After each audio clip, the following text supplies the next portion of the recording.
Hi, everyone. Thank you all so very much for joining us tonight. My name is Nicole Hemingway, and I am the CEO of the U.S. Pain Foundation.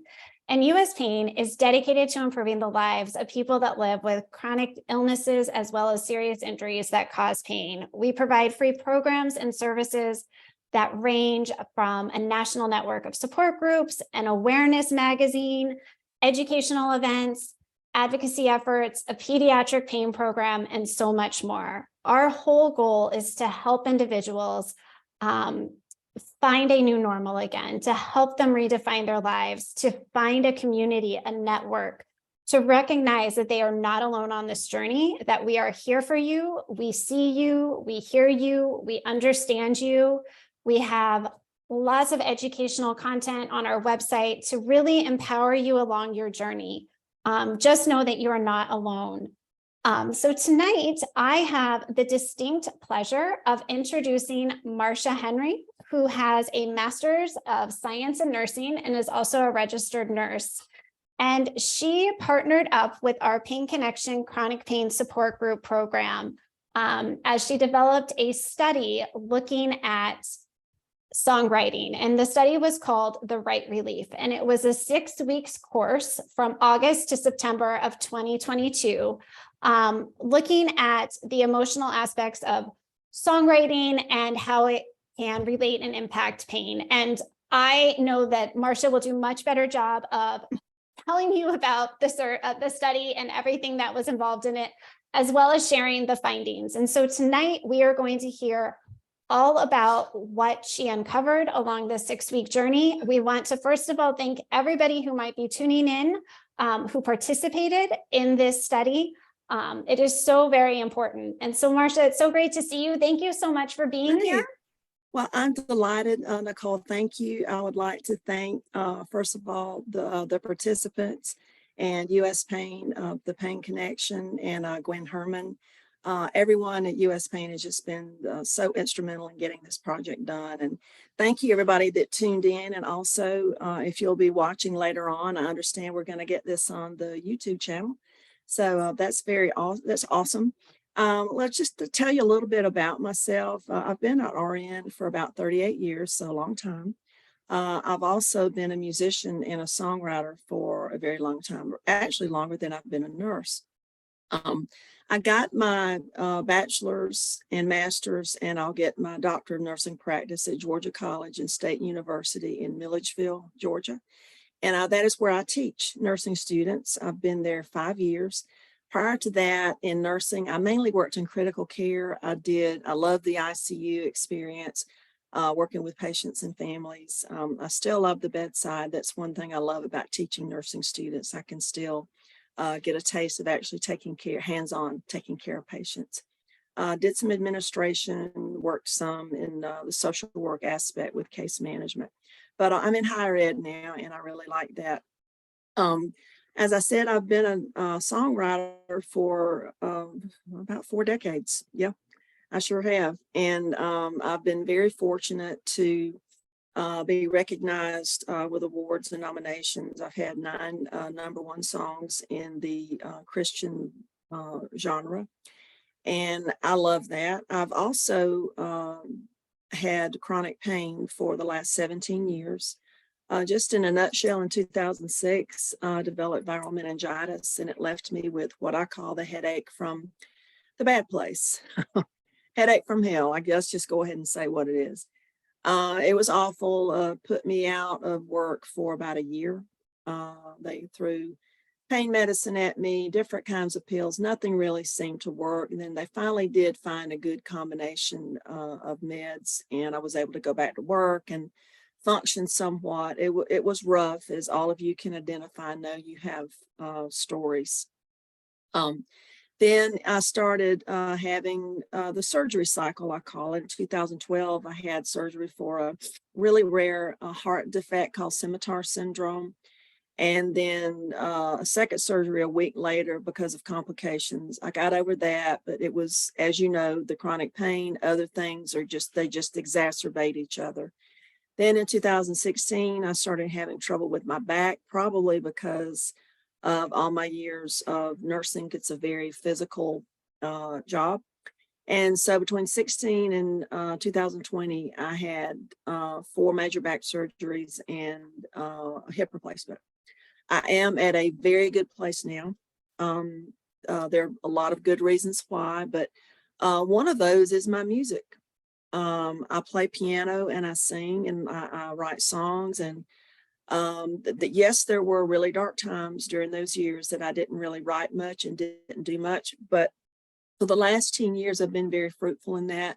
And music has been my salvation. So that's why I, feel so good about that. So I didn't go back to school until 2017. I got my master's in 2020.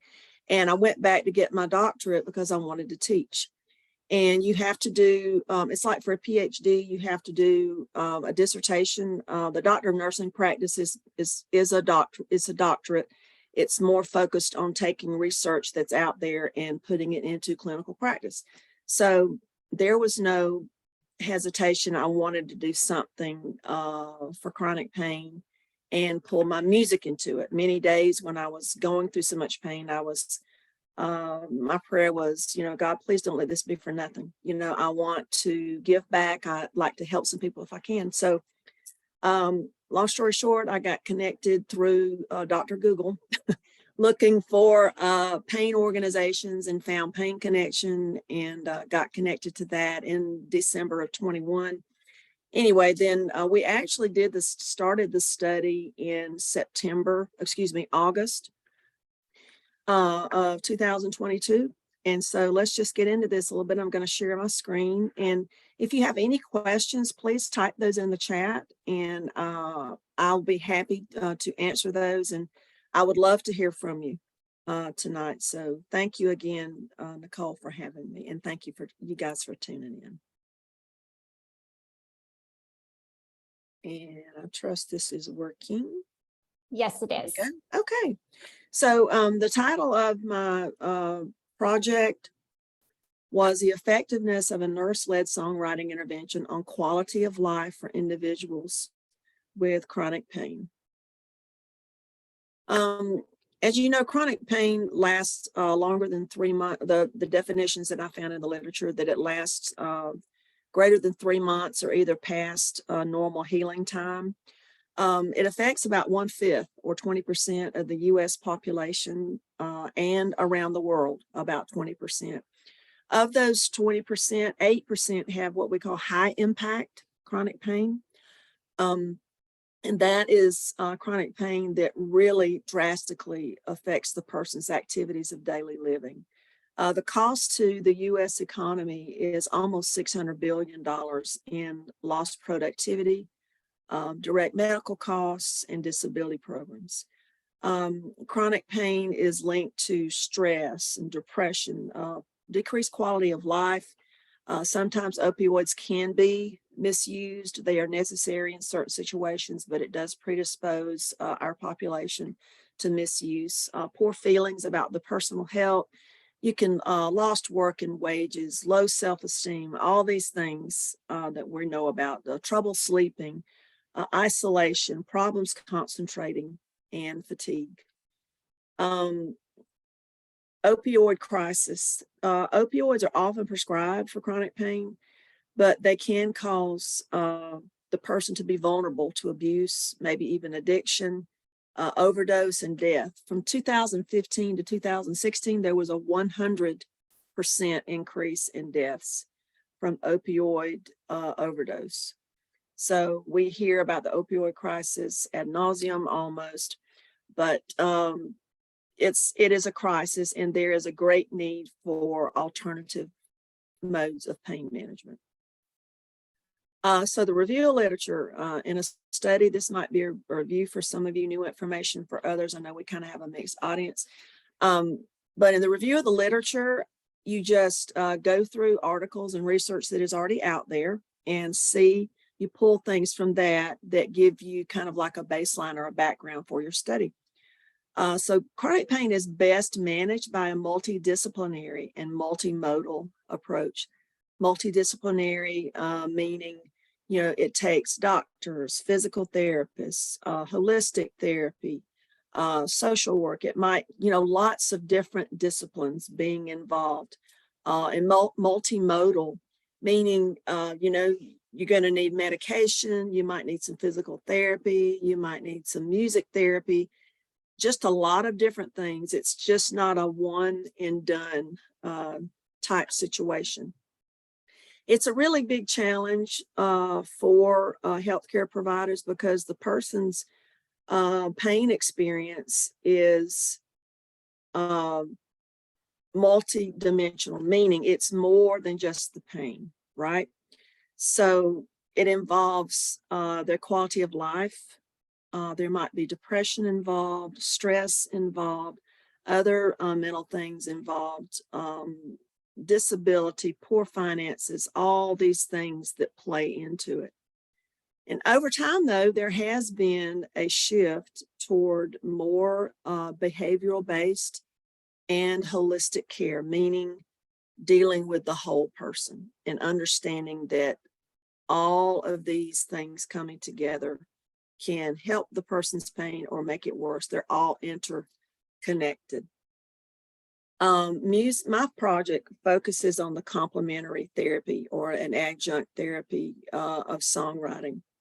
And looking in the literature, there was a lot of information on music therapy for pain and different other medical conditions, but not so much songwriting. The articles were mostly about passive music therapy, and I'll talk about the difference between active and passive in just a little bit. So the demographics of chronic pain. So if you could develop a profile of a person, it affects women more than men, white more than other races, non-Hispanic is the chief ethnicity, older individuals, and those of lower socioeconomic status. The presence and reporting of chronic pain, it's very complicated in a relationship. And the older a person gets, the greater their multi-morbidity gets. I mean, the more chronic diseases they have, maybe not everyone that's older, but they may be prone to more falls, more isolation, and as you have it. As non-Hispanics, I said non-Hispanic whites have the highest prevalence. Native Americans have, as a rule, they have the highest of the ethnicity of chronic pain. That is probably because of their lower socioeconomic status and not so much, they don't really have good access to care. Lower socioeconomic individuals are more prone to chronic pain, mainly because of the manual labor type jobs that they have and not much access to care. So we touched on this a little bit. So I looked at, the study was on how could songwriting improve quality of life for individuals with chronic pain. So I looked at depression, stress, and quality of life. About 20 to 50% of us are depressed. It's both a cause and an effect of chronic pain. Severe pain, the more severe it is, the more depression that it will trigger. Chronic pain patients should be screened for depression, and depressed patients should be screened for chronic pain. Stress is associated with developing chronic pain. Those with stress and chronic pain have a less favorable prognosis. There's great frustration and mental exhaustion for individuals with chronic pain. You're having to figure out how you're going to, it's like, I heard it explained this week like this: if you have 10 pennies, actually it was a friend of mine that was going through PT, but it affects your chronic pain. If you have 10 pennies and you know that that's all you have for the day, let's say they represent your strength or your stamina for the day. So you know that you have to maybe go to the supermarket. So maybe that's going to take 3 pennies. Maybe you have to cook dinner. Maybe that's another penny. Maybe you want to go to your grandchild's play. So you have to, we have, as chronic pain patients, we have to look at how are we going to divvy up everything, you know, within those days, you know, because I only have 10 pennies. I got to use them wisely. People should be screened for stress who have chronic pain, and those with chronic pain should be screened for stress. I don't know if I said that backwards, but it goes both ways, just like depression. It's very common in people with PTSD. So the quality of life is generally poor for chronic pain patients. Some individuals' pain is, you know, more on the controlled spectrum, and some of us have lots of flare-ups, but in general, the quality of life is not as good for people that don't have it. Many see chronic pain as the source of all their problems. The adjustments to life are overwhelming, and isolation is very common. People who see their primary care provider for depression are at a higher likelihood of seeing them for chronic pain. And those who see their doctor or nurse practitioner PA for stress or tension are also very likely to consult them about chronic pain. So music therapy and music interventions. Non-pharmacological treatment and non-opioid medications are the favored strategies of the CDC. Non-pharmacological makes sense, pharma medications. So things that aren't pills and injections and patches and that type thing. And non-opioid, meaning non-narcotics, are the favored strategies of the CDC. Of course, where opiates are indicated, I mean, they're indicated. And I know that's a whole nother project talking about the challenges that we have for people really getting the opioids that they need when they really need them because of the world we live in. In 2017, there's something called the diagnostic related groups. This is just a way that insurance divides up different diagnoses, and they pay certain things for certain diagnoses. Like if you have a pneumonia, certain type of pneumonia, then your insurance company is going to pay for like 5 days in the hospital, that kind of thing. So in 2017, music therapy was added to the diagnostic related groups, meaning it can be paid for in certain circumstances for pain and other things. The American Music Therapy Association defines music therapy as using music by a certified professional, meaning they have completed an approved music therapy program for the accomplishment of specific therapeutic goals. Passive music therapy is like listening to music. Passive, means it's happening to you, not so much you're doing something. Active is songwriting, singing, playing an instrument. You're engaged. And it's actually more effective than just the listening. There again, that's another paper. But did you know music is the only entity, and that's not the right word, but the only thing that uses all parts of the brain at the same time. So when you're engaged in music in some form, it's using all parts of your brain, and that's good. That sounds good, right?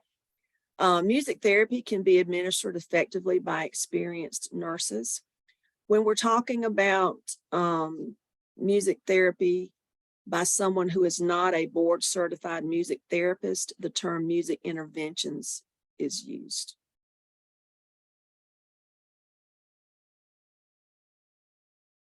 Let's see, let me go back. So there are these alternative therapies. You've heard of biofeedback, guided imagery, acupuncture, neurological stimulation. Music interventions is a form of comfort therapy. It's effective in individuals with dementia, having invasive procedures. That's why when you go in the dentist and they're playing music in the background, they're trying to kind of get your blood pressure and your heart rate down. Hopefully it's successful. Music is very effective in autism, pain, as we're talking about, depression, anxiety, stress, and many other medical conditions. It decreases your heart rate, decreases blood pressure, and It also decreases the use of certain medications and aesthetic medications and opiates. It has a good sedative effect and it relieves stress. Have you ever heard of the brain chemical dopamine? That is like the pleasure chemical. That happens like when we do something that we enjoy, something that gives us pleasure, hearing a baby laugh, seeing a beautiful sunset, eating a piece of lemon meringue pie that you really like, even exercise, something that you enjoy. It gives us, releases that feel-good chemical. It has a good stress relieving effect also. All right, here we go. So the aim of the whole project was to determine if songwriting could help people with chronic pain and improve their quality of life. And looking for articles, I really didn't find for active music therapy. I found 2 articles for vocal music therapy, which were very interesting, but songwriting per se, I didn't find anything. So it's an active music intervention. You do not have to have a musical background. It helps us process life experiences. It helps us express ourselves, relieve stress. It assists in developing a sense of self. You can externalize thoughts and feelings, fantasies. You're reminded of your internal sources of strength and your achievements. I love this one. It creates a sense of being heard. When you write a song, a lot of times you can say something in a song that might be difficult to say to a person, but sometimes you can write it. It's a very vulnerable process. It helps the writer and the listener. Allows an emotional release and personal reflection. And when people are facing difficult circumstances and overwhelming challenges, songwriting is a really good way to help with that. I have some friends that have songwriters in Nashville that have worked with veterans and people with PTSD, and they have kind of let the person help write their story and kind of get it out there, and they're just there to almost like be the scribe and suggest things, and it has an enormous healing effect. So that's why I was interested to see how it would help with chronic pain. I'm going to spend a lot of time on this slide, but there was a theory that I used to guide my study, and it's just a theory of symptoms. And all you need to get out of this is that all this stuff is interconnected. The psychological, the physiological, the situational type things, the actual symptoms. And I believe you'd agree that for us, a host of symptoms are often a reflection of all of the kind of stress that we're facing, the emotional, the physical, and the mental. Again, I might just fly through this. I had to develop clinical questions, and that's how I did my statistics. But how did these participants rate their chronic pain, their depression, stress, and quality of life? And these are the different instruments that I used. What demographic factors were associated with statistically significant differences in chronic pain, depression, stress, and quality of life? Those are the 4 things I measured: chronic pain, depression, stress, and quality of life. And was there a difference between pre and post intervention? There again, just the relationship between these variables. And then number 6, what comments and suggestions did the participants have about the intervention and for improving it for future use? Okay, methodology. How did I do the study? Okay, how do we do this? It was a pilot study with a prospective cohort design. IRB approval just means that we had to make sure that the subjects or participants were treated with the utmost of respect and privacy, that everything was confidential, that their information that they provided, answers to these questions, was protected, and it was. I did pre and post intervention surveys, and I used 5 instruments. One of them was very simple. It was demographics, like, age, race, income range. level of education, are you retired, that type thing, your ethnicity. And then there were the 4 instruments for the chronic pain, depression, stress, and quality of life. These were put out via Qualtrics electronically. So the actual songwriting sessions themselves, this was the fun part. So I spent a year and a half doing all this other stuff, writing, and the fun part came in August. So we would meet actually in this room. If the participants are on, they'll recognize where I'm at in my den. But I would start out playing some piano music, 5 to 10 minutes as people were coming in. The first session, of course, we talked about what we were going to do. And so I taught them about, and it was in a group setting. It was very different than doing it like one-on-one, which that's another study I might try sometime. But I taught them about an idea. You know, a song all starts with an idea. Like, you know, what would you know, and when co-writers get in a room together, we say, okay, what's on your heart today? What's going on with you? What's the idea that you want to chase? So we talked about the idea. We did lyric writing, melody writing, how those two fit together. We talked about rhyme schemes, how songs, how they rhyme, how a happy tune needs to go with a happy lyric, how a more somber lyric needs maybe something, a melody that's not bouncy, like I'm happy, da da da, those kinds of things. We talked a little bit about the business of songwriting. We talked about ways for them to continue to do what they did.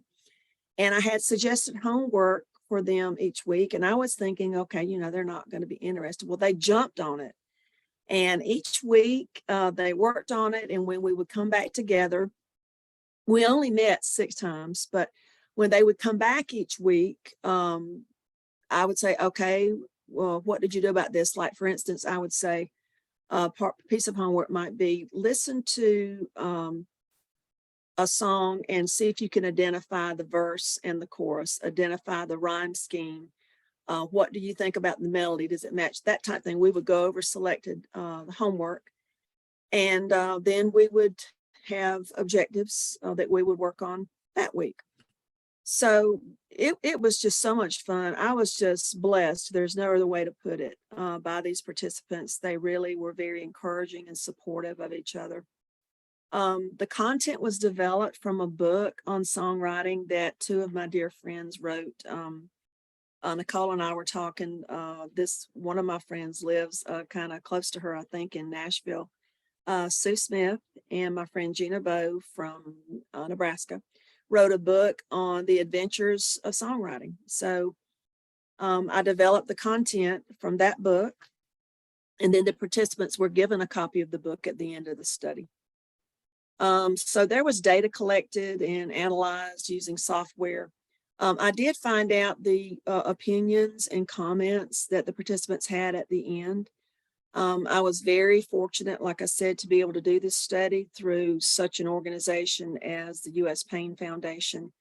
The group clinical director was present. She was a licensed clinical social worker. And that was just a good thing to have someone that knew the participants and they knew her. So, because it took them, you know, a little while to get to know me. We started out with 41 people completed the initial surveys. And we got down to 13. That attrition rate is really not that uncommon in a study like this, because in our population, we don't feel good a lot of times. And so participating and keeping a commitment of something is kind of difficult. So I was very happy, you know, to get, you know, the participants that I had. As I said, the quality in the human subjects protection was observed. I've already told you about my qualifications. These are the instruments that I used. Aren't you glad you don't have to learn that tonight? So of our participants, the mean age was 60. Most of them were female. We had 11 white, 1 multiracial, and 1 African-American. 10 were non-Hispanic, 3 were Hispanic. We had a highly educated group, 1 associates, 4 bachelors, and 2 had some college, and 6 had a master's or higher. Half were employed, half unemployed, and 7 were already retired. A big income range, as you can see here. Okay, so bear with me. This is the good stuff, but I'll break it down for you. And if you're a stats person, you will probably be take me to school on this. So looking at look at this PEG score right here. I don't have a pointer, but right here, the PEG score pre-intervention, the mean score was 20.54 before we did the songwriting sessions. Afterwards, it dropped to 17.16. So this was very significant under T. P was less than 0.01, and that was high significance. So I was delighted with that. The pain instrument I used, the PEG just stands for pain, enjoyment, and general activity. It's just a little down and dirty pain score for chronic pain, because you can't really use like the traditional numeric scale for chronic pain, because it just doesn't work with us. Okay. The pain grade, it goes from like 3 back in the beginning when I talked about high impact chronic pain. That's grade 3. So that's the worst. And grade 1 is bothersome. 2 is kind of moderate. So we went from nobody in mild or bothersome to 15.4%. So that's better. It's a higher number, but it's better. Does that make sense? Grade 2 cut in half. And look at this, grade 3 decreased by about 10%. So this was the biggie in the study. Social and quality of life, this instrument used, it was really long, and I'm going to get into the weaknesses of the study. Excuse me. But it had domains in physical health, psychological, environment, and social. So the social component pre-intervention was at 4.62. That's the mean score for everybody. It almost doubled. So those people liked being together, and it helped their pain. It helped. And that's true. I know of just me personally, you know, I'm not a statistic, but I can testify to that. So this P was less than 0.001. So this was major significant. So this was really big. The top of the question, I just focused on the chronic pain in this slide and the quality of life and the social aspect, because in depression and stress, there really was not a significant difference from pre-intervention to post. The severity might have gone down a little bit, but it wasn't enough to worry about. I mean,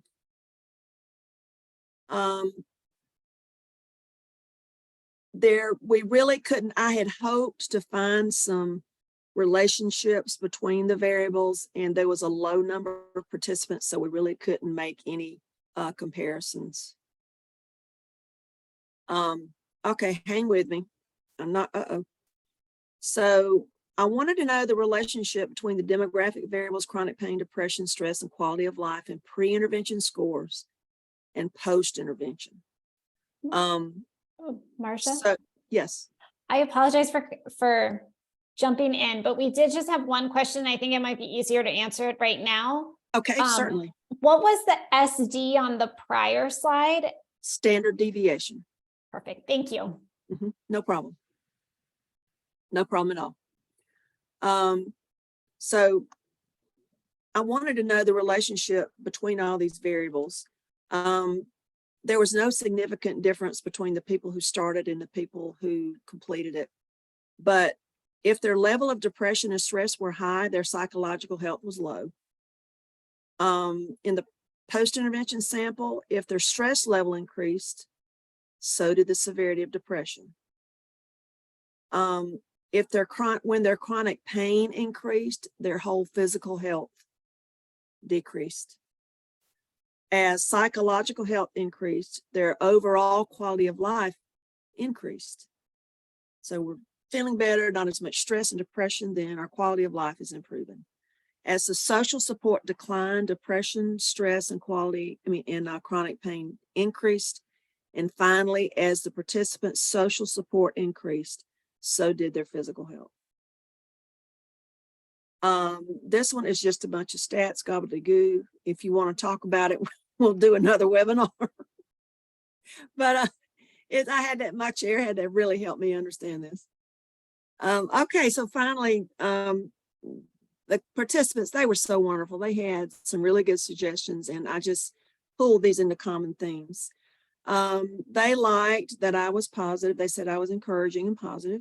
They looked forward to meeting each week. They liked having the homework, and they felt that they learned by completing it. Some of them said that they were listening more carefully to songs and trying to pick out things and maybe understand it, because we learned a lot by, I would give them a song maybe that they knew. And this demographic was close to my age. And so a lot of the songs that I knew, they knew. And so I would say, okay, how about Carole King's You've Got a Friend, or something like that? How does that, why do you think she said this, and this? So they were paying more attention to songs, and they wanted to continue to write. The opportunities to improve, let me move this bar here so I can see it. They really said they would have liked to have had a syllabus when they first started, so to know what the whole thing was at the get-go. That's something I didn't think about. They wanted it to last longer, and they also wanted to actually work on their own songs during the sessions. So we did not do that. The closest we came to that was at the end of the study, the last night. We had some of the participants who wanted to share what they had been writing.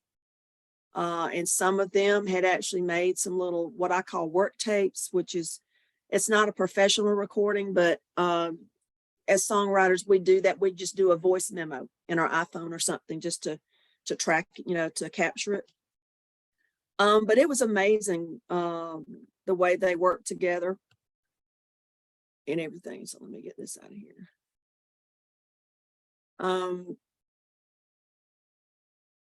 We don't have to go through all this because I'm going to talk about it here. So the quality of life was impacted.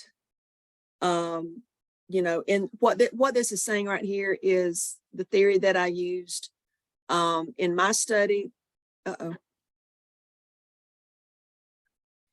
My study was similar to other studies, is what I'm trying to say. The things that were unpleasant physical and psychological symptoms, we found similar situations in the literature. We have talked about the demographic already, and the instruments, we've actually talked about that. So for the 13 participants, the takeaway is that there was a significant decrease in chronic pain. This is statistically. There was a significant decrease in chronic pain, and for social health, there was a very significant improvement. Marcia? Yes. I don't know if there's supposed to be a different slide, or are we still on the question, slide 19? Oh, goodness. All right, so you don't see 21. Oh, screen sharing is paused. I don't know why it did that. I'm going to stop sharing and go back. Okay. Thank you for telling me that. You're welcome. As Marcia's pulling it up, I do want to just say, if you have a question, please put it into the Q&A because we will definitely get to those a little bit later. Can you see that? Yes, I can. Okay. So for the 13 participants, there was a statistically significant decrease in chronic pain. And for social health, there was very significant improvement. With chronic pain, individuals are isolated. The opportunity to meet with others can lift spirits and actually help them cope with it. Other researchers had similar findings. My participants really in this, I hated for it to end, all good things must come to an end, they say, but They told me that they liked being with other chronic pain individuals that understood them, and they felt that, you know, I had some empathy and understanding for them. The engagement and support that they had was evident each week, and it was very special. So the findings were somewhat expected. I was hoping to see less depression and stress, but I did not. But there again, when you have a small number of participants like this, you really need a lot more participants. So it was a pilot study, but I was delighted that we had the results we did. So I won't go over, read all of those final discussions and conclusions with you, but the strengths, I think the clinical director was present. It was a virtual environment. Maybe the fact that I was, you know, I'm a musician and a singer and have a chronic pain history might have helped.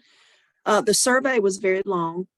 And looking back, I think that might have been why I lost some of the participants, because the quality of life instrument alone was 26 items.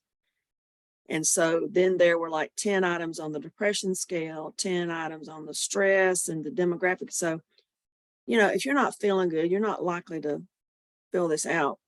The survey, I mean, the length of the study, you know, was kind of short. So implications for practice for providers and for nurses is that songwriting is an effective intervention to help chronic pain individuals. For future research, there's very little research on songwriting for chronic pain. I would choose a different quality of life instrument, I believe, and perhaps do a longer study. I do wish to thank, they're not here, but my chair, Dr. Sally Koch, and Gwen Herman, licensed clinical social worker, Dr. Shanti Henry, Dr. Claxton, and special thanks to the Pain Connection U.S. Pain Foundation, Nicole Hemingway, and the authors of the textbook for this intervention. Well, so, thank you so much, Marcia. This was really, really interesting, and there's a lot of information there to dive into. But first, I just want to say thank you so much. We as an organization are so grateful to you for coming to us and giving our support group community this amazing opportunity. I'm going to start with a question that we actually received from somebody tuning in right now. Okay. They were wondering, was the rating done upon completion of the final session? And if so, has there been any follow-up after that to see how individuals are doing now? Have they incorporated some type of songwriting into their like toolbox pain management practice? And maybe that wasn't part of the study, and that was fine too, but just a few more thoughts around that. Yeah. So we did the surveys, you know, all those questions before we started, and then at the completion of the study. And just like you said, the follow-up was not part of that. It would be interesting, you know, to know, you know, how they are doing and if they're using it in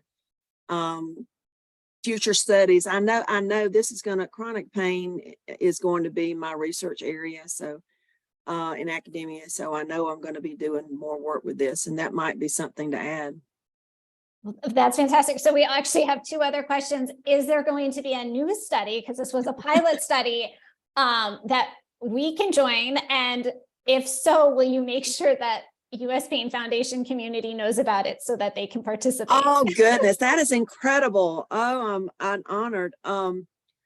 I'll be honest with you, this has been a 2-year process, and I'm going to rest a little before I start, you know, jumping into any more research, but I won't rule it out. And I know that I am going to publish this study. I'm working with, you know, finding a journal, you know, to accept it, and the submission process and all that now. And I believe and, you know, this information, you know, the study in its entirety will be made available to U.S. Pain, you know, at some point when we can do that. But if yes, I would I would love to get with your people again. You never know. That's great news. Another person actually participated in the study and just said that they took your class and it was absolutely wonderful. Oh my So gosh. I wanted to pass on that information. Thank Again, you. yes, if anyone else has a question, please put it into the Q&A. I did, another person also said they just wanted to say hi. They participated and it was great.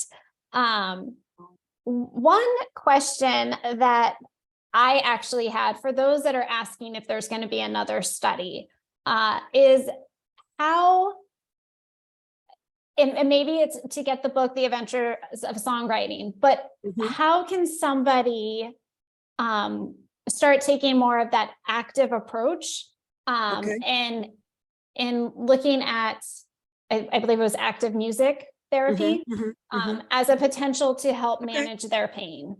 Okay. First of all, the first thing, I don't want to forget this because you mentioned it. If you're interested in getting the book, it's not my book. I don't have any, way of profiting from that. But the name of the book is Adventures in Songwriting. And I can give Nicole the information if we don't, get it tonight. But it's called Adventures in Songwriting, and it's on Amazon, or most places books are sold, but for sure Amazon, where everything is sold these days, right? Yes. So so if you already play an instrument, or if you sing, or if you're interested in songwriting, just start doing it. If you have an opportunity to join a music group, like if there is a chorale or something in your area, musical theater, churches, your synagogue, mosque, wherever you are, if there are groups that have singing available to you, do that. That organizing with a group, when you're doing it with a group, even better, because as I was talking, the isolation, is a big deal. Playing an instrument, you can learn an instrument. Just pick up one. There are YouTube videos. Sing with the radio. I don't know if many people listen to radio anymore. Everything's streaming, but listen to your streaming. Get that out there. I mean, that will help you. Getting plugged in, just some Google searches for songwriting workshops or beginning songwriting, reading some books on songwriting, just getting going, doing something, just getting your brain going, and getting plugged in with other people. Maybe you've got a friend that say, why don't we try this together? Getting with someone. It's so easy to isolate when you're feeling bad. So easy. And it's really not good for us. And that social interaction can really help with a lot of these symptoms that we face. Thank you. Another question we have is, how does writing poetry maybe compare to songwriting? And does that have, in your opinion, any thoughts on the same pain reduction relief from composing, writing poetry instead? That's a good question. I'm not an authority in literary matters by no means, but I would say creative writing in any form is good for you. I mean, absolutely. The thing about songwriting is, and some people do write little poems or lyric, and then some people are better with lyric writing or poetry writing, and others are better with melody writing. And so if you find somebody you can collaborate with, like if you're just a tunes person, you need to find someone, or try to find somebody that writes lyric, and you can collaborate together. So I'd say any form of creative writing would be good. I've not done any studies on that. This is the only study that I have done. There was another part of that question I'm not sure I answered. I think that like the actual songwriting. The thing is just marrying lyric and melody and putting that together, and it's just getting your emotions out there, and having somebody else, listen. Perfect. Thank you. How do we find a music therapist? And is there a way that we can locate somebody? I would say two things. I would say go online to the American Music Therapy Association. Okay. The American Music Therapy Association, and they have local chapters everywhere. That's great. The other thing is I would any universities in your area, contact their music department, and I guarantee you they have individuals there. You know, I know they teach music therapy, and a lot of them may have practices outside of teaching and that type thing. That's great advice. Definitely. So for those that were asking about that, go and look at the American Music Therapy Association as your first place and resource to connect. Well, thank you. And we just keep getting more and more messages that another one was from a participant who said, I was already writing songs before this study, but I'm so much better with what I had learned from you. So yes, thank you, Marcia. Another one said, I was a participant and I continue to write music. I'm a singer who never thought I can compose my own music until this study. Oh my gosh, I love that so much. I know. Wow. So you've definitely helped impact and affect individuals' lives for the better, and they are continuing on with the knowledge and the tools that you taught them. For those of you like me who did not get to participate in this study, we do have some places that we can go. And if Marcia ever does decide to do another study, I will make sure that we pass along that information. But Marcia, again, thank you so much for your collaboration, the work that you are doing, how you are empowering individuals that are living with chronic pain, and helping them manage and cope better and have a better quality of life. I truly found some of those statistics to be, especially the ones that were substantial, really exciting and hopeful for us. And just that power behind not only listening to music, but also writing music and participating. Yes. And the whole thing about it's a sense of being heard. And I think at the end of the day, for people that live with chronic pain, that is so important, is that validation and recognition of what we are going through. And it's so therapeutic. It is. It really is. Well, I thank you so much for your time and coming here today. We are really, really appreciative. Is there anything else that you have or final thoughts before we close out? No, I would just say that stay hopeful. Don't stay by yourself. Connect with your friends and family. Don't isolate. And there is always hope. And you can make it. Perfect. You can make it. You can. Thank you. And thank you everybody for tuning in. Again, if you are looking for resources, if you're looking for community, for support, for education, please go to uspainfoundation.org. We are here for you. Nobody should be going through this alone. Marcia, thank you very much. I hope everyone enjoys the rest of their evening. Thank you. Take care, everybody. Bye-bye. Bye.